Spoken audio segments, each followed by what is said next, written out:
Well, here we are, and we're back with an exciting interview today with Nabeel Qureshi. Again, he's the author of Seeking Allah and Finding Jesus, a devout Muslim encounters Christianity. And I am really eager for Nabeel, for you to have your story share with our viewers today. And by the way, welcome. Thanks for being here today. Thank you so much, Robbie. It's a privilege. Yeah, I'm so glad. And I have gotten to know you a little bit over the past couple of weeks as I've researched your story, read, and really like your entire book here. And delighted for our people to, again, hear and then be so encouraged with what has happened in your life for the sake of Jesus Christ and the gospel. Maybe we start with, tell the viewers a little bit about your background. You grew up in a devout Muslim and very loving American home. Tell us about that. Yeah, well, my parents are from Pakistan. I was born and raised in the States.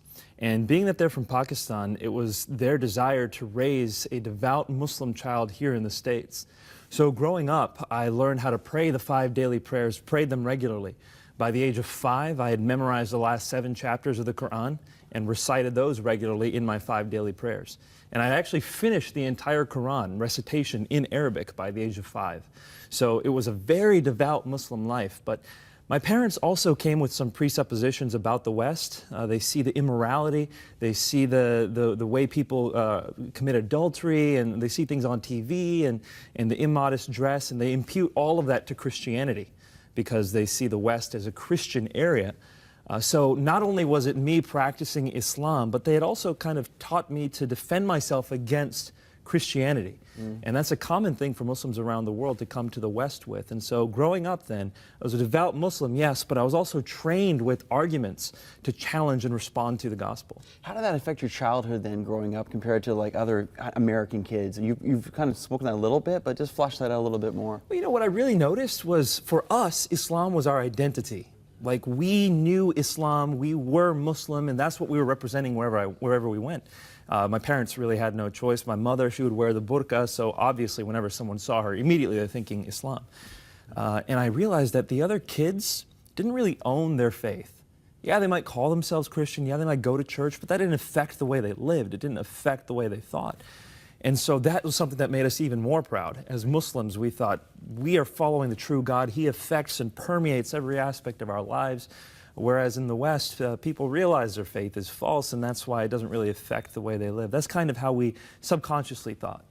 So then for your whole childhood, this is how you were brought up, this is your thinking, these were your convictions. Again, this was your identity, which really stuck with me as well. But there was one particular friendship that you developed, and maybe you can tell us what age that was and how that over time started to introduce you to Christianity. Absolutely. It was something I did regularly was I would challenge people on the gospel. Friends would say to me, Nabeel, do you know Jesus? And of course, Muslims have a very developed view of Jesus. They believe he's the Messiah. They believe that he's a miracle-working man. He's sinless. Muslims believe Jesus is going to come back at the end of times. And so I would have a script ready to give, and I would challenge people on their view of Jesus. And by the way, how did Christians generally do when you did challenge them on their faith? Miserably. What I realized very early on was that even the slightest challenge on the Bible, on the reliability or the compilation of the Bible, or on Jesus' deity, or on the Trinity especially, no one really knew more than just enough to say what they were told to say. They didn't really know why they believed what they believed, didn't know how to defend it. And so as part of me honoring Islam, I would challenge Christians. Because you see, Muslims see the Trinity as polytheism, and that's offensive to Muslims. And so in so challenging one specific Christian, for the first time, and this is when I was a freshman in college, for the first time someone was able to actually respond to my challenge. And I realized this guy not only knows some information about his faith, but he actually cares about his faith. And so we developed this friendship that resulted from me challenging him on the Bible. And that's how I began to get introduced to the power and truth of the gospel. His name was David, is that right? And I love about in your book how you talk about David was loving to you, patient with you, became a friend to you, which meant so much to you. It wasn't just this all just about this one conversation. There was more of the heart of Christ behind that. Maybe talk about that a little bit. Yeah, I really do think that, well, I believe what Jesus says. Jesus says that unless you're willing to pick up your cross and follow me, you are not worthy of me. So the gospel is not just, hey, do you want to be saved? Hey, do you want to live a better life? It's, are you ready to die for the sake of this message? And that's something that requires someone to lay down their life. Now, if I'm telling someone, hey, lay down your life, but they don't know they can trust me, why would they ever listen to me? You need to have a relationship with someone when you're sharing the gospel with them, if they're going to hear it. Now, of course, I'm not saying that street preaching doesn't work. I've preached on the side of the street too, and that does work at times. But by far and away, the most powerful way to share the gospel is through relationships. Right. So through this friendship and relationship with this man, David, you were driven to a point of really just a decision between Islam and Christianity. Tell us about how that happened and what happened. For a Muslim raised in the West, devout Muslims, a lot of it has to do with apologetics and with truth. What is the truth? Islam very clearly denies some things about Jesus. Yes, Jesus is miracle working, he's the Messiah, but it denies that he ever died on the cross. It denies that he ever claimed to be God. And if he never died on the cross, how did he rise from the dead? So Islam denies the death, deity, and resurrection of Jesus. Well, according to Paul, what do you need to believe in order to be saved? If you confess with your mouth that Jesus is Lord, so the deity, and believe in your heart that God raised him from the dead, you will be saved. The very three things Islam denies, you have to believe in order to be saved. And so for me, it was a matter of trying to prove that those things didn't happen in order to establish the case for Islam. Well, as I was trying to disprove those things, I realized the evidence for Jesus' death, deity, and resurrection was very strong. So that must have been difficult for you again in your devout faith at the time, and all of a sudden some restlessness began? It wasn't overnight. It took years for me to see this evidence and for it to compile and for the tectonic shifts to happen in my mind.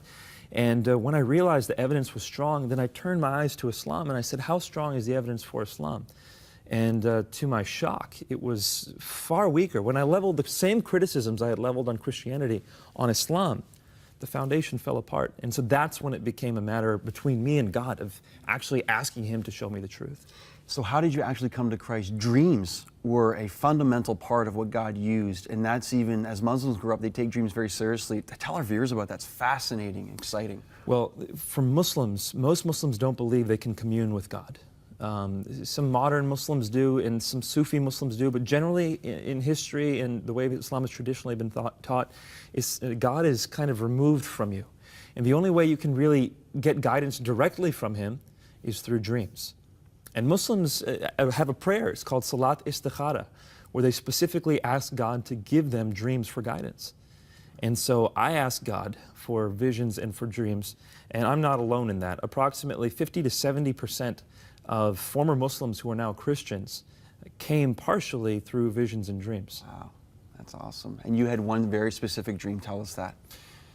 This dream was the one that convinced me. I had one that was very symbolic, and then I had a follow-up dream, and I also had a vision, but this dream was powerful. In this dream, I was standing at the threshold of a narrow door. And this door was just wide enough to fit me, and just tall enough to fit me. I mean, in my dream, it was like, wow, this door is narrow. And at the other side of this doorway was a room that was set with a feast. And people were sitting down in nice clothes at these round tables, and it was like a wedding feast. And I knew in my dream that that room was heaven. I wanted to get into that room, but I couldn't, because at the other end of the doorway was my friend David. Now, he wasn't blocking me per se, he was looking forward. In fact, all the people in the room were looking forward, waiting for the owner or the speaker to come and start the event. But I couldn't get in because he was blocking the way, and so I looked at him and I said, David, I thought we were going to eat together. And he says, you haven't responded. And in the dream, right there, I knew I needed to respond to the invitation David was giving me in order to come into heaven. But this is where it got crazy. When I woke up, I told my friend David the dream. And he said, Nabil, this dream is so clear. Just go to Luke chapter 13. And I went to Luke 13 for the first time. I had never been to Luke 13 before. And when I opened it up, there was a section there that was titled, The Narrow Door. And when I saw it, my heart just stopped. I bet it did, yeah. And I'm going to paraphrase it. Basically what it says is Jesus was going through the towns and villages preaching the good news. And the disciples said, Lord, are many going to be saved? And he said, make every effort to enter through that narrow door, because many will try and few will be able. And you will see people sitting inside at the feast of the kingdom of heaven. Make every effort to enter before the owner comes and closes that door. And so I knew that God had given me a dream straight out of the Bible. And He placed me inside a parable, showed me exactly where I was. And He left my decision up to me. It was very clear for me at that point what I needed to do. So then what did happen from that point? Because again, your story is amazing in the sense that it wasn't just necessarily that day, but it took a while for you to actually give your life to Christ. You know, Robbie, in order for a Muslim to become a Christian, they have to be willing to give up a lot. Depending on how devout their family is, their identity is usually wound up in Islam. So it wasn't just me saying, I'm going to change my beliefs. That's right. It's me saying, I'm going to leave my family and everything they've stood for, all the way back to Muhammad's time. I mean, my last name's Qurayshi. If Muhammad had a last name, it would have been Qurayshi. He was part of the Quraysh tribe. And so I had to give up everything. My mother was the daughter of a Muslim missionary, so I had to give up all that. I'm the eldest son in my family. I'm the one who's supposed to bring honor to the family. If I become Christian, that's the worst thing I could possibly do. And so I have to think, not only am I giving up my family, I am consigning my family's reputation to the flames, basically. And so it was something that I needed a lot of time to wrestle through and to pray through. And I asked God to comfort me through it. And it was when I read His Word that I received the promises of God, Mark 10:29. Yes. And also the encouragement from God to go ahead and make. And you went through a whole time of mourning in this too. And I remember you came to Matthew chapter 5 in the Beatitudes, and blessed are those who mourn, for they shall be comforted. It's beautiful. And so that was one of the turning points as well, I wasn't can't it? tell you how beautiful that message was. You know, in the Quran, there's nothing that says I'm giving you comfort if you're hurting. The Quran says, do this, do that, do this, do that. But there in the Bible, blessed are those who mourn, for they shall be comforted. Wow. It was like my heart was just electrified into life when I read that, and my life has never been the same. Wow, I love that. And even now today, you are now serving with Revi Zechariah's International Ministries, and now you're an apologist, speaking about the gospel and defending the Christian faith to those who oppose it. Tell us a little bit about that, maybe if you want to. Well, for me, it's a matter of sharing the truth and beauty and transformative power of the gospel. I mean, this message changes everything. If God came into this world to take our sins, that means He loves us. It loves us even though we sin against Him. And then He takes a look at us. While He's on the cross, bleeding and dying for us, the words we should remember are, as I have loved you, so love one another. That's the call we're given as Christians. He's given us everything we need in this life and this afterlife, so all we have to do is follow Him and pour ourselves out for the sake of those around us. And that transformative life is the message of the gospel. There's nothing like it. Amen. That is so encouraging to me, and I know for our viewers here right now. And I just love when the Lord had you in a place where you were defending the Muslim faith against Christians who could not. Now God has transformed you, and now you are defending the gospel for those, again, who need to find the answers. And it's a privilege to do so. Nabil Qureshi, again, with us right now. So excited, again, the author of Seeking Allah, Finding Jesus, and his encounter with the Christian gospel. This book is available on our e-store, and I hope you've been encouraged as I have been as well, and desiring to learn more and be encouraged. Nabil, again, thank you so much for being with us today. Thank you so much, Robbie. What a blessing. My pleasure.